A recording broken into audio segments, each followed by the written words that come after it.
उसका जीवन कच्ची मिट्टी हर सांचे में वो ढलती है। हो उसका जीवन कच्ची मिट्टी हर सांचे में वो ढलती है। देती है जग को जियारा खुद बाती बन जलती है। अपनों के नाम वो कर जाती है।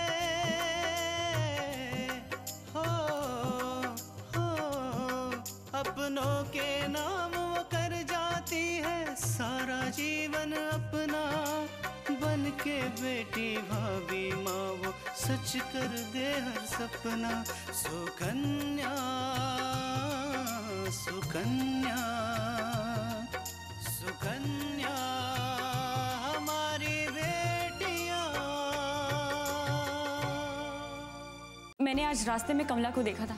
तो इसमें परेशानी वाली क्या बात है? परेशानी वाली बात है माँ। आप माँ जी को कुछ मत कहिए, ये साड़ी हमने ही उनसे मांगी थी। मैं नहीं जानता हूँ कि तुमने इनसे साड़ी मांगी या इन्होंने तुम्हें साड़ी दी। मैं बड़े प्यार से आज तुम्हें घुमाना चाहता था, प्यार मोहब्बत से बाहर ले जाना चाहता था, लेकिन मुझे लगता है कि मेरे नसीब में प्यार मोहब्बत सुकून है ही नहीं। अगर उसके बच्चे की तबीयत सच में खराब होती ना तो और बात थी, लेकिन वो झूठ बोलकर यहाँ से गई थी। तो तुमने हमसे झूठ क्यों बोला कमला?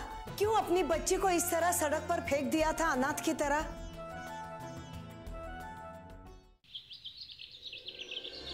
तो किसी ने मेरी सास को एक तांत्रिक के बारे में बताया और कहा कि उसके झाड़ फूंक से सब ठीक हो जाएगा, बस कुछ उपाय करने होंगे। मेरे लाख मना करने पर भी मेरी सास मुझे और मेरे पति को उस तांत्रिक के पास ले गई। तांत्रिक ने कहा कि जो बच्ची पैदा हुई है मनहूस है।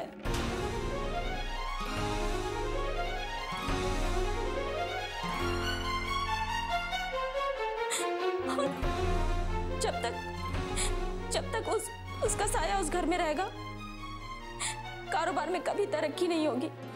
सब झूठ है। कभी भी कोई बच्चा अपने माँ बाप के लिए दुर्भाग्यशाली नहीं होता। मैं मानती हूँ साहब, लेकिन इस तांत्रिक ने मेरे पति और मेरी सास को अपनी बातों में ले लिया और कहा कि बच्ची की बलि के बाद ही सब कुछ ठीक होगा, वरना कारोबार के साथ साथ घर के किसी बड़े सदस्य की जान को भी खतरा है।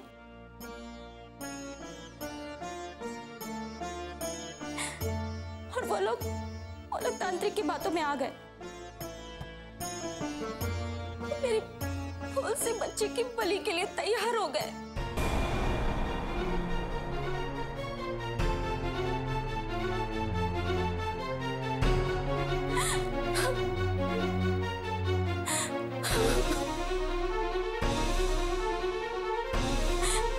बहुत समझाने की कोशिश करी, लेकिन उन्होंने मेरी एक नहीं मानी।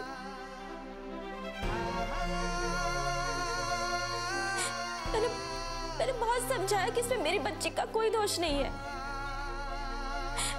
अपना ही सारा काम छोड़कर महीनों महीनों गायब हो जाते थे।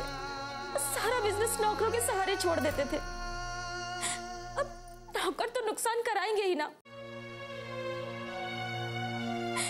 इन्होंने मेरी एक नहीं मानी। बोले कि जो तांत्रिक बाबा ने कहा है वही होगा।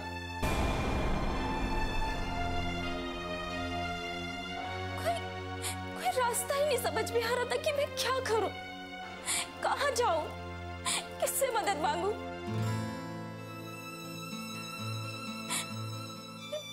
फिर मैंने निश्चय किया कि मैं उस तांत्रिक के पास जाऊंगी, उससे विनती करूंगी कि मेरी बच्ची को बख्श दे।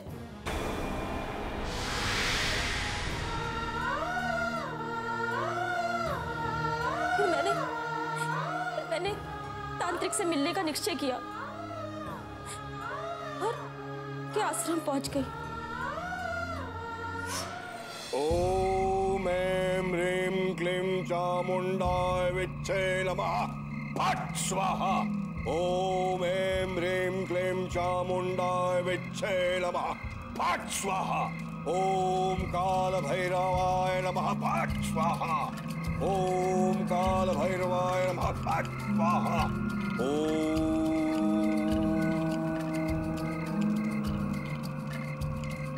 बाबा, बाबा मेरी बच्ची की जान बख्श दीजिए, उसकी भली मत चढ़ाइए बाबा। बेटी, वही तो नियति है। नियति को तो कुछ ब्रह्मा भी नहीं टाल सकते। श्राप है वो तुम्हारे घर पे, वही उसका भाग्य है। छोड़ दो उसे, उसके भाग्य पे छोड़ दो बेटी। नहीं बाबा, ऐसा मत कहिए। मेरे पति की परेशानी में मेरी बच्ची का कोई हाथ नहीं है। बाबा, मेरी बच्ची की रक्षा कीजिए बाबा, उसे बचा लीजिए बाबा, उसे बचा लीजिए बाबा। बेटी, तुम खामखा अपना समय नष्ट कर रही हो। जो होने वाला है वो तो होगा ही। जाओ घर जाओ। बाबा, आपको जो चाहिए मैं सब दूंगी, रुपया, पैसा, गाड़ी, जो चाहिए मैं दूंगी, लेकिन मेरी बच्ची की भली मत दो बाबा, मेरी बच्ची को बचा लो बाबा। खामोश! बाबा को लालच, बाबा को क्रोध मत दे। बाबा को कुछ नहीं चाहिए। छोटी कुटिया में रहने वाला है ये बाबा, एक वक्त खाना खाता है बस। इस पैसे को वो क्या करेगा? जाओ बेटी जाओ, आने वाले सुनहरे पल का इंतजार करो। जाओ उसका स्वागत करो। ओम फट स्वाहा। ओम ऐं ह्रीं क्लीं चामुंडाय विच्चे नमः। हार कर मैं अपने घर वापस लौटने लगी, लेकिन अचानक मुझे याद आया कि मैं अपना पर्स आश्रम में ही भूल आई हूँ। मैं अपना पर्स लेने के लिए वापस आश्रम गई और दरवाजे के पास रुक गई। मैंने सुना कि बाबा अपने चेले से मेरी राधा के बारे में ही बात कर रहा था। ये क्या किया गुरुजी? राधा की माँ से आप लाख रुपए देने को भी कहते तो वो दे सकती थी, लेकिन आपने मना कर दिया। चेले, ये तुम्हारा बाबा है, वो छोटी मोटी चीजों में हाथ नहीं डालता। मतलब गुरुजी?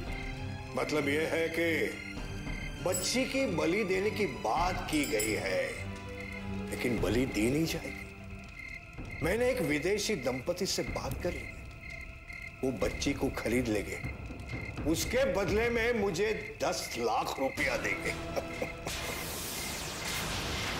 जब मैं तुम्हें बच्ची को गाड़ने के लिए कहूंगा, तुम बच्ची को गाड़ोगे नहीं। जब मैं उन लोगों को पूजा करने के लिए ले जाऊं, उस वक्त तुम कुटिया में कहीं बच्ची को छुपा देना। जब वो लोग जाए ना, तो बच्ची को मैं विदेशी दंपति को सौंप दूंगा। वाह वाह गुरुजी वाह, क्या प्लान है। वैसे ही गुरु के बैंक में लाखों रुपया नहीं है बेटे। तुम्हारे गुरु का दिमाग बहुत ही तेज चलता है।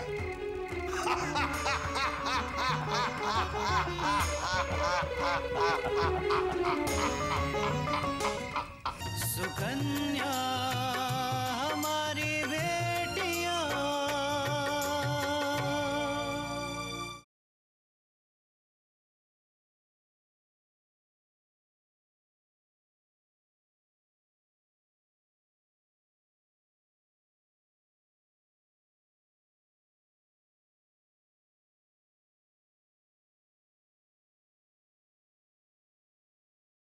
सुकन्या हमारी बेटियां।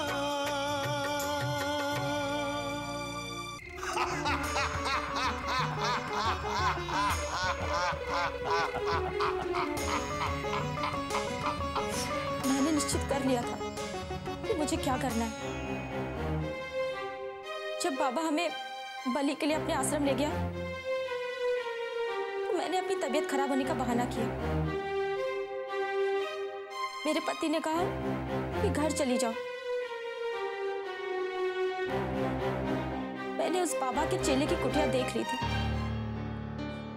मैं अपनी बच्ची को लेके सीधे मंदिर की तरफ भाग गई। और जब उस तांत्रिक को ये पता चला, उसने तुमसे कुछ कहा नहीं? क्या कहता?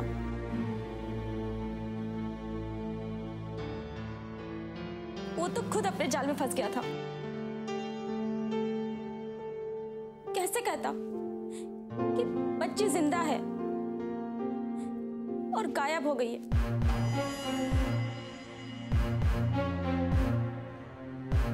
मैंने अपनी बच्ची को मंदिर के बाहर छोड़ दिया, ये सोचकर कि शायद उस पर कोई दया कर दे।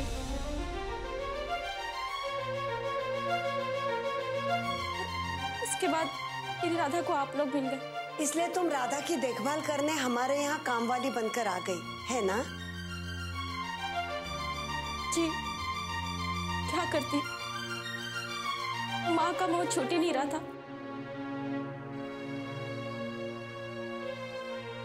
सोचा कि नौकरानी बनकर ही सही, कम से कम अपनी बच्ची के पास तो रहूंगी।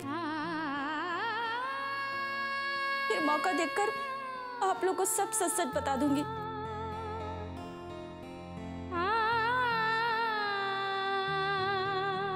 आपको याद है बीबी जी, उस दिन जब राधा को बुखार आया था तो मैं उसे डॉक्टर के यहाँ ले गई थी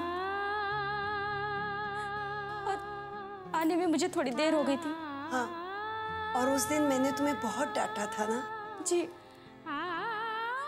दरअसल उस दिन उस तांत्रिक के चेले ने हमें देख लिया था और वो हमारा पीछा करने लगा।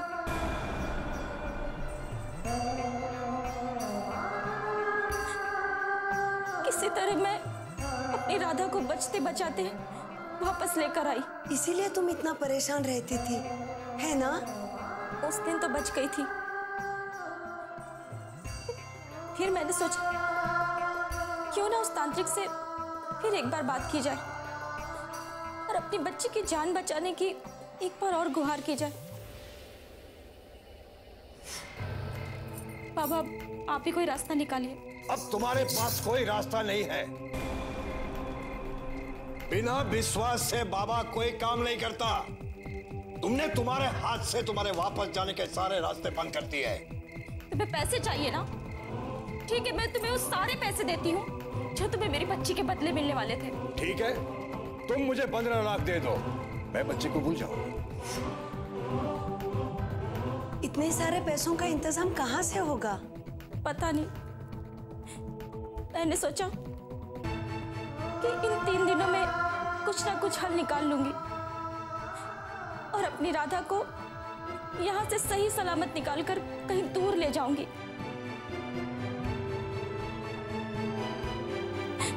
लेकिन शायद ये मेरे नसीब में नहीं था।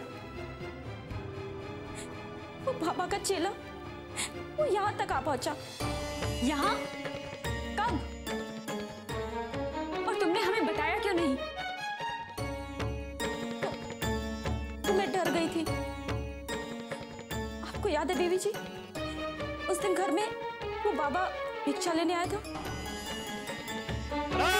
निरंजन, भिक्षा दे माई, साधु को भिक्षा दे माई। कोई और नहीं, वो उसी बाबा का चेला था और वो मुझे धमकी देने आया था। अब ज्यादा समय नहीं बचा है तुम्हारे पास।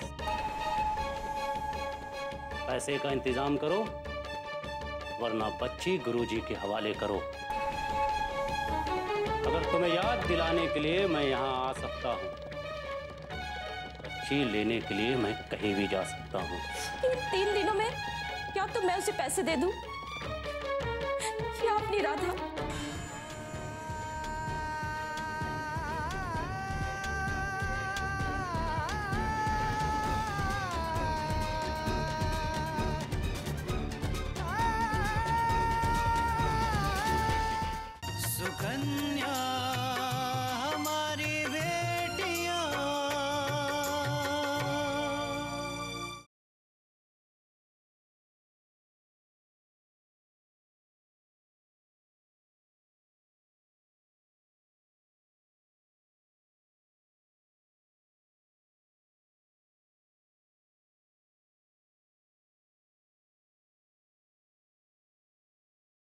सुकन्या हमारी बेटियां।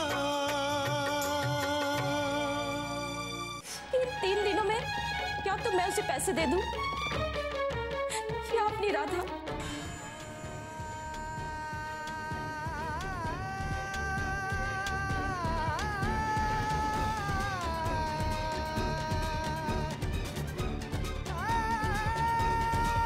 मैंने सोचा कि कहीं ना कहीं से तो पैसों का इंतजाम करना ही होगा।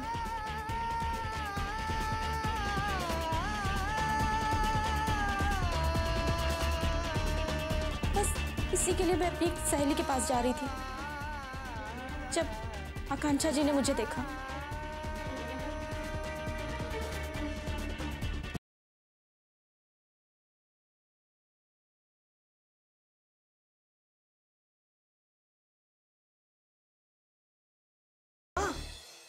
नहीं हुआ। इतने सारे पैसे कोई देने के लिए राजी नहीं है। लेकिन पैसे दे देना ही इस समस्या का हल नहीं है। कमला तुम बताओ, तुम क्या चाहती हो? राधा का क्या होगा? मेरी आप लोगों से बस यही विनती है कि आप मेरी राधा को अपने पास ही रहने दें।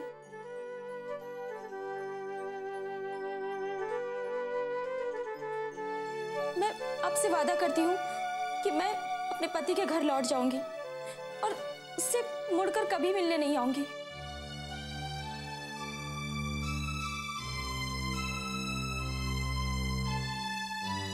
लेकिन राधा का यहाँ रहना।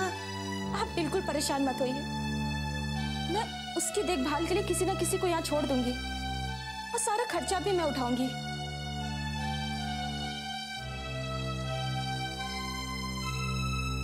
बस आप मुझ पर इतनी दया करिए कि मेरी राधा के सर पर आप अपनी छत रहने दीजिए और उसे अपना प्यार दीजिए। हम राधा को तब यहां लाए थे जब हमें पता ही नहीं था कि वो कौन है, किसकी बच्ची है, और बिना पैसों की परवाह किए हमने उसे यहां रखा। तो पैसों का तो कोई सवाल ही नहीं उठता है। लेकिन राधा का यहां रहना ये कोई समस्या का हल तो नहीं ना। तो क्या करे साहब, क्या करे अपनी राधा का? देखो रुक, सबसे पहले तो तुम मुझे साहब और बीवी जी कहना बंद करो। आज जब तक हमें पता नहीं था तब तक ठीक था।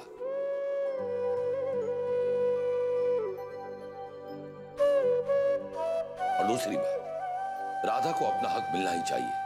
उसे अपना घर, अपनी मां मिलनी चाहिए। सब कुछ होते हुए वो एक अनाथ की जिंदगी क्यों गुजारे? देखिए, आपने अपनी बेटी की जान तो बचा ली है, लेकिन उसे खोने का डर हमेशा बना ही रहेगा। और उधर वो तांत्रिक, वो तो खुलेआम घूम रहा है। राधा के बाद वो न जाने कितने और मासूमों को अपना शिकार बनाएगा। ऐसे लोगों को तो सख्त से सख्त सजा मिलनी चाहिए। और पुनी, इस तांत्रिक को तो तुम ही सजा दिलवा सकती हो। नहीं नहीं, मैं कुछ नहीं कर सकती। वो बहुत खतरनाक है।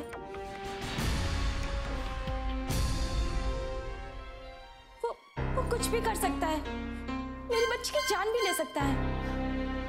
कुछ नहीं होगा आपकी बच्ची को, हम सब आपके साथ हैं। हम तुम्हारी बच्ची को और तुम्हें खुश नहीं होने देंगे। हम सिर्फ उस तांत्रिक को सजा दिलवाएंगे और तुम्हारे पति को ये बताएंगे कि अपने बेटी के साथ ऐसा करके उन्होंने कितना बड़ा गुनाह किया है। ठीक है, उस तांत्रिक को सजा दिलाने के लिए मैं आपका साथ दूंगी।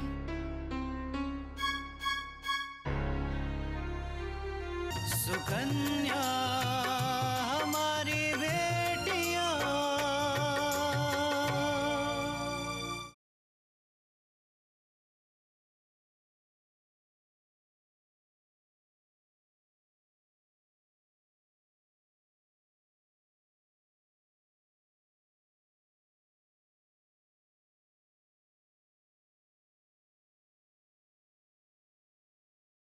सुकन्या हमारी बेटियां।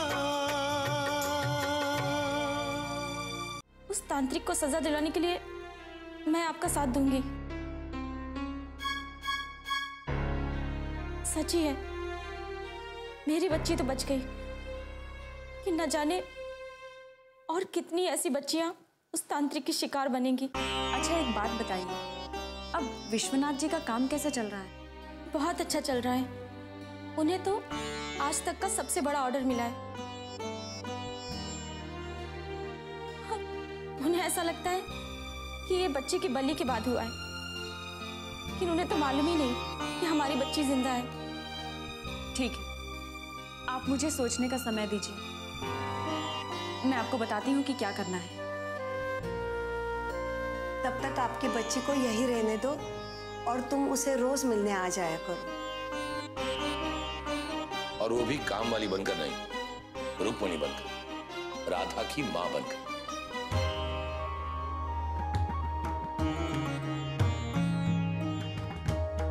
बहुत देर हो गई, मैंने राधा को देखा नहीं है। अब मैं उसके पास जाती हूँ।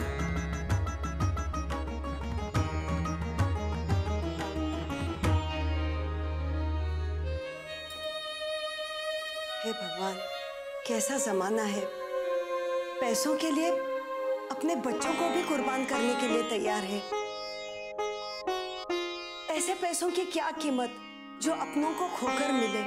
हाँ पार्वती, तुम ठीक कह रही,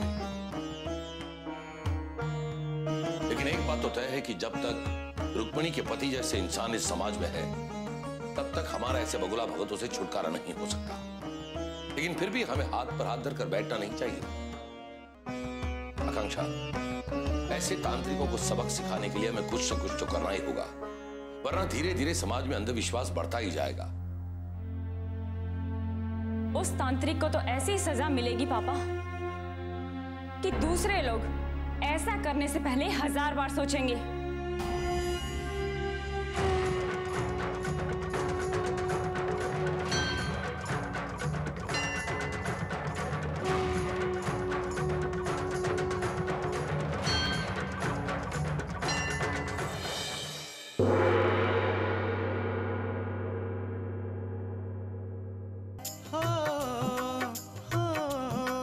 अपनों के नाम वो कर जाती है सारा जीवन अपना, बन के बेटी भाभी माँ वो सच कर दे हर सपना। सुकन्या सुकन्या